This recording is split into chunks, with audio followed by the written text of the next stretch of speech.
আমার সাথে তো আপনাদের তেমন কোনো পরিচয় নেই। আপনারা কি আমাকে চেনেন? হ্যাঁ, কথা বলেন, কোনো সমস্যা নেই। কথা পর্দার আড়াল থেকে কথা শোনা যাবে, কোনো অসুবিধা নেই। আলহামদুলিল্লাহ, নাহমাদুহু ওয়া নুসাল্লি আলা রাসূলিহিল কারীম, আম্মা বা'দ। আউযু বিল্লাহি মিনাশ শাইতানির রাজীম, বিসমিল্লাহির রহমানির রহিম। আমা খালাকতুল জিন্না ওয়াল ইনসা ইল্লা লিয়াবুদুন। ইন্নাল্লাহা ওয়া মালাইকাতাহু ইউসাল্লুনা আলান নবী ইয়া আইয়ুহাল্লাযীনা আমানু সাল্লু আলাইহি ওয়া সাল্লিমু তাসলিমা। সবাই দুরূদে ইব্রাহিম পড়ি। আল্লাহুম্মা সাল্লি আলা মুহাম্মাদ ওয়া আলা আলি মুহাম্মাদ কামা সাল্লাইতা আলা ইব্রাহিম ওয়া আলা আলি ইব্রাহিম ইন্নাকা হামিদুম মাজিদ। আল্লাহুম্মা বারিক আলা মুহাম্মাদ ওয়া আলা আলি মুহাম্মাদ কামা বারাকতা আলা ইব্রাহিম ওয়া আলা আলি ইব্রাহিম ইন্নাকা হামিদুম মাজিদ। আলহামদুলিল্লাহ, আল্লাহ পাকের লাখো কোটি শুকরিয়া যে মহান আল্লাহ পাক এই বৃষ্টি বাদলের ভিতরে আমাদেরকে এই কোরআনের মাদ্রাসায় উপস্থিত হওয়ার মতন তৌফিক দান করেছেন। আমরা সবাই বলি আলহামদুলিল্লাহ। আমরা লাখো লাখো দুরুদ ও সালাম তারই প্রতি জ্ঞাপন করছি, যার আগমন উপলক্ষে মহান রব্বুল আলামিন এই বিশাল পৃথিবীকে সুন্দরভাবে সাজিয়ে গুজিয়ে আলোকোজ্জ্বল করে সৃষ্টি করেছেন। যেখানে যে জিনিসের দরকারি নবীর উম্মত হতে পারতাম, তাহলে আমাদের জন্য অনেক ভালো হতো। যাই হোক, আল্লাহ পাকের ইচ্ছা যে আপনারা এই কোরআনের মাহফিল, এই কোরআনের এই মাদ্রাসায় কি জন্য আসেন এবং এই মাদ্রাসাটার উদ্দেশ্য এবং লক্ষ্যটা কি, আমি সেই দুটো চারটে কথা বলে আজকে কোনো ওয়াজ নসিহত করবো না। আমি কেন আজকে এই মানতে পারে না, বিশেষ করে আমাদের এই এলাকায় অনেকেই ঘরে ঘরে ফিরাই কোরআন তেলাওয়াত করতে পারে না। স্বামীরা অবহেলিত থাকে, পিতামাতা অবহেলিত থাকে, শ্বশুর শাশুড়ি আত্মীয় স্বজন কেউ কারোর হক আদায় করে না ঠিক মতন। নামাজ নেই, রোজা নেই, আল্লাহ নেই, বিল্লাহ নেই, কোনো কিছু নেই। বেপর্দা অবস্থা চলে। বিভিন্ন ধরনের এই যে আমল আখলাক ভালো না, এগুলো দেখে আমার প্রথমে একটু মনে মনে ইচ্ছা হয়েছিল যে একটা মাদ্রাসার ভিত্তিক যদি এই যে লোকজনকে জড়ো করা হয়, বিশেষ করে মহিলাদেরকে একত্রিত করা হয়, যেখানে কোরআন পড়া যাবে, যেখানে মাসলা মাসাইল হবে, যেখানে তালিম হবে, হয়তো বা এর মধ্যে দিয়েই হয়তো কোরআন পড়তে পারবে, অন্তত কিছু সময় হলেও আল্লাহর সাথে তারা কথা বলতে পারবে। এই উদ্দেশ্য এবং লক্ষ্য নিয়ে, এটা কোনো রাজনৈতিক কোনো মাদ্রাসা না, এটা সম্পূর্ণ আল্লাহ এবং আল্লাহ রসুলকে রাজি এবং খুশি করানোর জন্য আমি এই প্রতিষ্ঠানটা করলাম। নিজের উদ্যোগেই সব কিছুই করেছি। এরপরে মাঝে মধ্যে 2-4 জন একটু হেল্প করেছে। তারপরে বিশেষ করে আমি যে জায়গায় চাকরি করি, আমাদের ওইখানের লোকজনরা কিছু আছে, তারা কিছু কিছু পয়সা করে দেয়, তাই এদের বেতন দিই এবং আপনাদের সামনে মোটামুটি উপস্থাপন করা হয় যখন যেটা প্রয়োজন। যেমন আজকের এই আপনারা এখানে এসেছেন, কি জন্য আসেন? আজকে বিশেষ করে কোরআন তেলাওয়াত করার জন্য, কোরআন পড়ার জন্য। আর একটা কারণ, আজকে একটা দোয়ার মাহফিল আছে। কার দোয়া? কি জন্য? একটা রোগ মুক্তির জন্য আমরা একটু দোয়ার অনুষ্ঠানটা করেছি। এটা হচ্ছে ঢাকার একজন বিশিষ্ট লোক। এই যে আমরা যে টিনটা গাছ চাইলাম, এই টিনের সারা বাংলাদেশে Abul Khair group of industry deputy manager Kamrul Islam. এই কামরুল ইসলাম খুব অসুস্থ এবং তার ওয়াইফও একটু অসুস্থ আছে। আমরা তাদের এই স্মরণে তাদেরকে বিশেষ করে দোয়া করার জন্য, তাদেরকে যারা রোগ মুক্তি হয় আল্লাহ যাতে সেবা কল্যাণ দান করে, সেই উদ্দেশ্যে আজকে আমরা মূলত এই দোয়ার অনুষ্ঠানটা করেছি। এরা খুব মহব্বত করে, ভালোবাসে। এনারা টিন কেনার জন্য কিছু হেল্প করেছে, আগে একবার তাদের জন্য দোয়া করা হয়েছে। আজকে তারা ছাগল দিছে একটা, এবং সমস্ত খরচ তারা বহন করেছে। সবাই বলি আলহামদুলিল্লাহ। আল্লাহ যেন তাদের এই দানকে কবুল করে নেয়।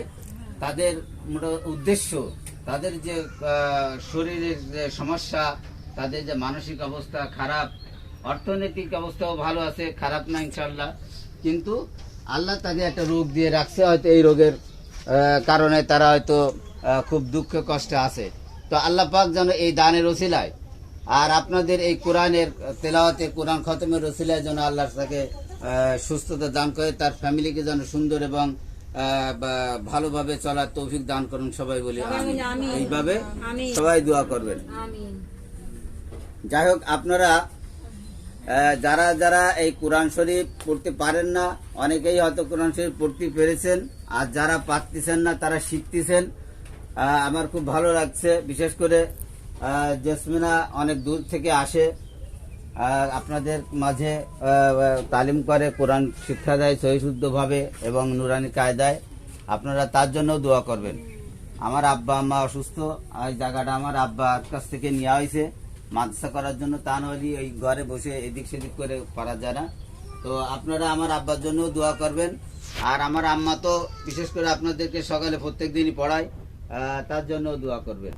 তো আমি আপনাদের কাছ থেকে একটা জিনিস স্বীকারোক্তি আমি চাচ্ছি, সেটা আপনারা কি এতে এই যে কোরআন শরীফ পড়তে আসেন, এই মাদ্রাসায় আসেন, এটা আপনারা খুশি না বেজার? খুশি। আপনারা তো খুশি, কিন্তু একজন লোক তো বেজার আছে। সেটা কি জানেন?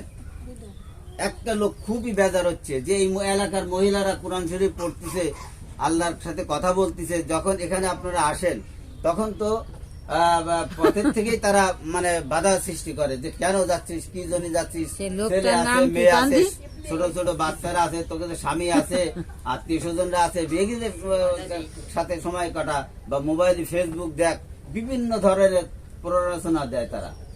এই একটা লোকের কারণেই আমরা আজকে এই বেহেশতের থেকে এই দুনিয়ায় আমরা আসলাম। আর আমরা নাপাক থেকে পবিত্র হওয়ার জন্য এখান থেকে এসে আবার সেই জায়গায় চলে যাব। কার জন্য? সে হচ্ছে ইবলিশ শয়তান। এই ইবলিশ শয়তান আমাদের বাধাগ্রস্ত করে। আমরা বিশেষ করে সেই ইবলিশ শয়তানের প্রতারণা থেকে যাতে আমরা নিজেদেরকে হেফাজত করতে পারি, আমরা সবাই সেই দিকে লক্ষ্য রাখবো। 2 নম্বর কথা হচ্ছে, যারা ভর্তি ফরমে আপনারা নাম লেখেন নাই, তারা এই ভর্তি ফরমে আপনারা নাম লিখবেন। আপনাদের জন্য পরীক্ষার প্রশ্নপত্র তৈরি হচ্ছে। কুরবানির আগে বা পরে যে কোনো সময় আপনাদের পরীক্ষা হবে। আপনাদের শিক্ষক জেসমিনা উনি জানায় দেবে, বা আপনাদের নোটিশ বোর্ড থাকবে, সেখানে লেখা থাকবে। তো আপনারা সেইভাবে প্রস্তুতি নেন। আর আপনারা স্বামীদের কাছ থেকে অনুমতি নিয়ে আসবেন যে আমরা অমুক জায়গায় পড়াশোনা করতে যাচ্ছি, তোমরা আমাদের অনুমতি দাও। কেউ রাগারাগি, কেউ মারামারি কাটাকাটি করে জেদ করে চলে আসবেন না। এটা কোরআন ঠিক আছে, পরিশুদ্ধভাবে শিখতে হবে। কোরআন পড়লে আল্লাহর সাথে কথা বলা হয়, হাদিস পড়লে রসুলের সাথে কথা বলা হয়। কিন্তু স্বামীর অবাধ্য হয়ে আপনি যদি এখানে চলে আসেন তার বিনা অনুমতিতে, এটা আপনাদের জায়েজ হবে না।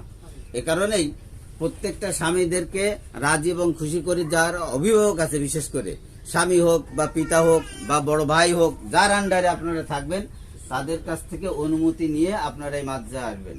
এখানে আপনাদের কোনো টাকা পয়সা দেওয়া লাগে না, লেখাপড়া করার জন্য কোনো কিছুই দিতে হবে না। আপনারা যদি এমনি নিজেরাই কোনো অনুষ্ঠান করেন নিজেদের ভিতর, সেটা হচ্ছে ভিন্ন ধরনের। এর বিষয়ে আমাদের দায় দায়িত্ব না। আমরা বেতন দিই, আমাদের নিজেদের তরফ থেকে বেতন দিই। আপনারা লোক আসবেন এবং আরো লোক সংগ্রহ করে নিয়ে আসবেন। এই জায়গায় আসে যে আপনারা কোরআন শরীফ পড়তেছেন, মসলা মাসাইল শিখতেছেন, বিভিন্ন তালিম দিচ্ছেন, এতে আপনাদের ক্ষতি হচ্ছে না লাভ হচ্ছে? লাভ হচ্ছে, আলহামদুলিল্লাহ। আল্লাহ পাক রব্বুল আলামিন কোরআন শরীফে বলেছেন যে ওমা খালাকতুল জিন্না ওয়াল ইনসা ইল্লা লিয়াবুদুন, যে আমি মানুষ জাতিকে সৃষ্টি করেছি এবং জিন জাতিকে সৃষ্টি করেছি আমার একমাত্র আমার ইবাদত করার জন্য। এই কথাটা কে বলছে? আল্লাহ পাক বলছে। আল্লাহ তো বলেছে যে আমাদের ইবাদত করতে হবে, তার ইবাদত করব আমরা এবং তার বন্দেগী করব। একমাত্র তার ইবাদত করার জন্য আমাদেরকে সৃষ্টি করেছে। কিন্তু আমাদের কি করণীয়? আমরা যে আল্লাহ পাক আমাদেরকে পাঠাইছে, আমরা খালি খাবো, আমরা খালি মারামারি করব, কাটাকাটি করব, স্বামীদের সাথে উল্টোপাল্টা করবো, শ্বশুর শাশুড়িকে দেখবো না, পিতা মাতার অবাধ্য হব, রাস্তাঘাটে বেপর্দায় চলবো, এটা কি আমাদের করণীয়? এটা আমাদের করণীয় না। তাহলে আমাদের করণীয় কি? আমাদের করণীয় হচ্ছে আল্লাহ এবং আল্লাহ রসুলের পথ দেখানো, যে মানে হুকুম এবং আহকাম মেনে চলা, যে পথ দেখানো, যে রাস্তা দেখানো, ওই রাস্তার উপরে আমাদের অবিচল থাকা এবং আমাদের ওই পথে চলা। কারোর স্বামী নেই, সে কার অনুমতি নিয়ে এখানে আসবে? তার বড় ছেলের কাছ থেকে অনুমতি নিয়ে আসবে। কারোর মনে করেন কারোর পিতা নেই, সে বড় ভাইয়ের কাছ থেকে অনুমতি নিয়ে আসবে। কারোর স্বামীও নেই, বড় ভাইও নেই, বাড়ির যে গার্জিয়ান তার কাছ থেকে অনুমতি নিয়ে আসবে। এ হচ্ছে আদব এবং এইটা হচ্ছে সবচেয়ে আপনাদের উপযুক্ত বিধান। তা নাহলে এখানে আপনারা নিজের ইচ্ছা মতন চলে আসেন তা না, বুঝে সুঝে এরা চলে আসতে হবে। ইনশাল্লাহ আপনাদের ফায়দা হবে, আপনাদের অনেক উপকার হবে। তো আমাদের কিছু দায়িত্ব আছে এবং কর্তব্য আছে। আমাদের কি দায়িত্ব আছে? আল্লাহ পাক যে আমাদেরকে সৃষ্টি করেছেন, শুধু যে ইবাদত করব, আমরা কি নামাজ আর রোজা হজ জাকাত এর ভিতরে কি সীমাবদ্ধ? না, আমাদের ইবাদত কি? ইবাদত কাকে বলে? আমরা যা এই যে আজকে আমরা একটা কথা আলোচনা বলতেছি, এটাও একটা ইবাদতের ভিতর। আল্লাহ এবং আল্লাহ রসুলের পথ দেখানো, হুকুম এবং আহকাম, কোরআন এবং হাদিস অনুযায়ী যা কিছু আমরা আলোচনা করব, যা যে পথে আমরা চলবো, জীবনযাপন করব, এবং এই পথ দেখানো অনুযায়ী আমরা যদি চলি, সেটাই হচ্ছে আমাদের ইবাদত। আমাদের অফিস আদালতে যাই, এটাও আমাদের ইবাদত।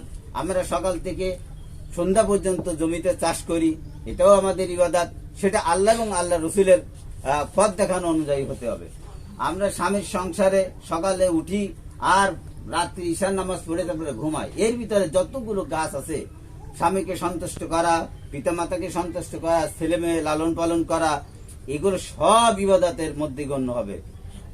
একটা ইবাদত বাইরে হবে না। আল্লাহ এবং আল্লাহ রসুলের পথ দেখানো। আপনারা ঘর ঝাড়ু দিচ্ছেন, বিসমিল্লাহ বলে ঘর ঝাড়ু দেবেন, আপনার একটা হজের সব পেয়ে যাবেন। এটা আল্লাহ এবং আল্লাহ রসুলের পথ দেখানো। সুতরাং প্রত্যেকটা কাজ, প্রত্যেকটা পদক্ষেপ আল্লাহ এবং আল্লাহ রসুলের পথ দেখানো, মানে এই পথ দেখানো হতে হবে। এই পদগুলো আপনারা শিখবেন বা জানবেন বা বুঝবেন কিভাবে? তালিমের মাধ্যমে। কোরআন এবং হাদিস পড়তে হবে, জানতে হবে। সুতরাং এইগুলো আপনারা, এখানে আমাদের পাঠাগারের একটা বই পুস্তক আছে।